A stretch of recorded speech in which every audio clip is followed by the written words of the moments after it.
Magandang oras mga kababayan, mga ka-Good News Daily TV. Bato de la Rosa noong nakaraang linggo ay positibo na meron pa daw siyang magawang mga remedies, legal remedies para makawala dito sa warrant of arrest ng ICC. Pero talagang kinapos si Bato de la Rosa, naubos na ang kanyang swerte. Nauubos na ang swerte. Mismo ang kanilang kapanalig na Supreme Court ay binasura ang petisyon ni Bato de la Rosa na tungkol sa pansamantalang kalayaan or itong TRO, Temporary Restraining Order. Well, ayon sa mga mambabatas ay dahil sa pagbasura ng korte sa TRO ni Bato ay pwede na itong hulihin. At ang aksyon ay pwedeng galing mismo sa Chief Executive of the country. Naku Bato, kaya kailangan kausapin mo na si PBBM diyan. At para sa karagdagang detalye, meron tayong hiram na video dito galing sa GMA News. Atin panoorin. Tinanggihan ng Supreme Court o SC ang kahilingan ni Senator Ronald Bato de la Rosa para sa Temporary Restraining Order or TRO kaugnay ng posibleng pag-aresto sa kanya. Batay sa warrant na inilabas ng International Criminal Court o ICC, ang desisyon ay inilabas ng en-banc ng Supreme Court sa butong 951 sa isang special session ngayong Mayo 20 kung saan ibinasura ang petisyon para sa interim relief. Sa petisyon, hiniling niya na ang pagpapalabas ng TRO o status quo anti-order o SQAO na arestuin siya ay batay sa anumang warrant mula sa ICC, Red Notice Diffusion ng Interpol o iba pang foreign judicial, quasi-judicial instrument. Nang walang katumbas na arrest warrant mula sa hukuman sa Pilipinas. Ayon sa Supreme Court, ang desisyon ay para lamang sa mga kahilingan para sa interim relief o hinggil sa TRO. At hindi pa ito ang pinal na pagresolba sa mismong mga pangunahing legal na issue. Pero ano nga ba ang TRO?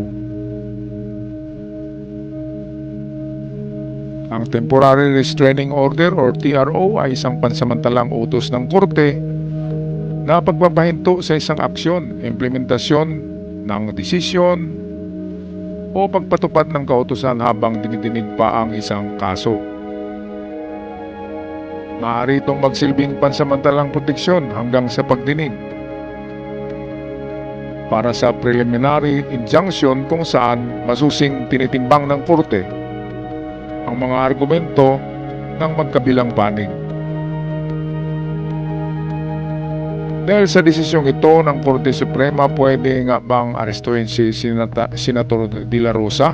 Para sa legal expert na si Atty. Paulo Tomasi, posible at pwede nang gawin ang pag-aresto sa kay De La Rosa. Naku. Ibig sabihin po nun, kung gusto po talaga ituloy ng gobyerno yung pag-aresto kay Senator De La Rosa, ay pwede na po magpatuloy ito assuming po na walang qualification ng Korte Suprema. Ayon din kay Atty. Tomasi, pwede na rin isuko ng Pilipinas. Patay na si Senator De La Rosa sa ICC. Lagot Isa na. yung posibilidad na kung hindi talaga mag-issue yung PRO ng Korte Suprema at yung Executive Department natin ay ipagpipilit yung posisyon na pwede nilang surrender si Senator na to under RA 9851, then yun yung consequence yung pagmamasura ng PRO.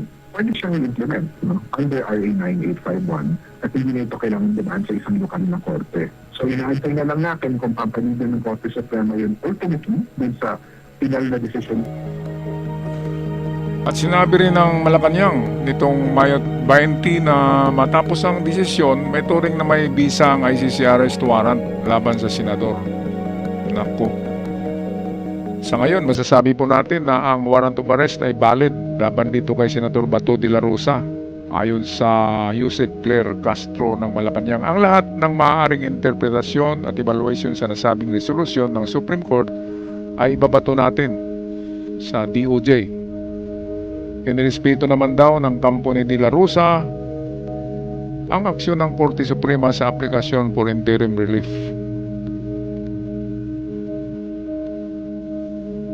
Sa kanilang statement, sinabi nilang buhay pa ang kaso at maghain sila ng motion for reconsideration. So ito na nga mga kababayan, mga ka-Good News Daily TV. Talagang wala nang pag-asa si Bato de la Rosa dahil pwede na siyang isuko mismo ng Chief Executive ng Presidente.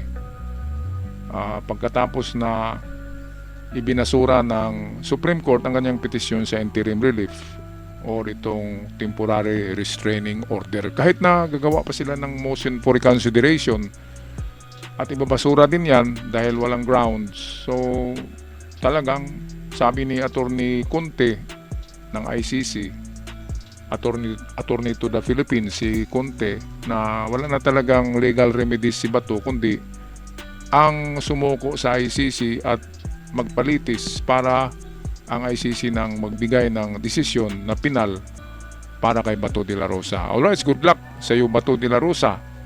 And in every action there is a reaction. Yan ang natural itong natural na mangyayari kapag may action ay may reaction. Kaya yung ginawaan yung mga tukhangan, ito na yung resulta.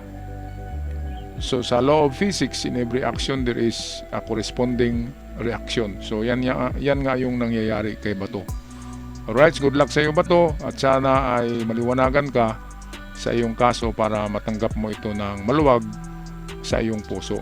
At huwag kalimutan, magdasal ka kung sino man ang pagdasalan mo na Diyos, ay magdasal ka na para tutulungan ka kung meron. Alright, so kung magpaalam na mga kababayan, mga ka-Good News Daily TV. Hanggang sa muli, paalam at ingat ang lahat.